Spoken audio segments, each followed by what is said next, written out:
জনগণের কাছে একটা সূক্ষ্ম বিচারের আমি এটা পরামর্শ চাই এবং দাবি, এটা আমার জাতি হিসাবে, বাংলার জাতি হিসাবে। আমার নাম বেগম জাহানারা বেগম, আমি নবমুসলিম। জি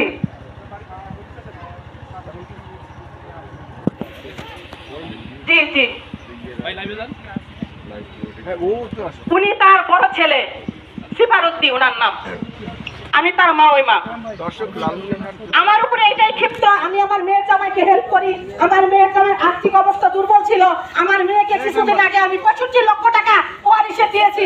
সেই টাকা কিভাবে সে ধ্বংস করবে? সেই টাকা দিয়ে সে ভালো চলে, ভালো চলাফেরা করে এবং সুন্দর চলে, দোকানপাট করে চলে। তার হিংসা, কেন আমি টাকা দিই, কেন আমি আসবো, কেন আমি তার পাশে থাকবো?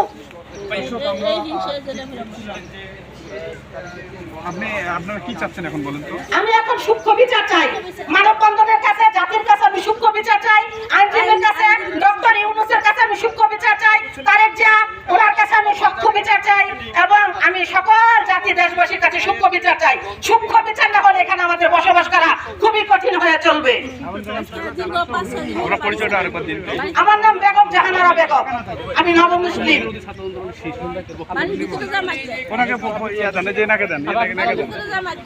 আপনি কি একটু বলেন তো?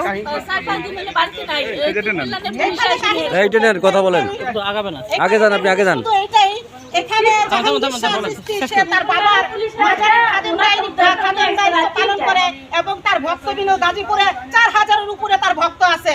ভক্তরা আসতে পারে না এখানে। কেন আসতে পারে না? সিফারউদ্দিনের কারণে কোনো ভক্ত আসতে পারে না।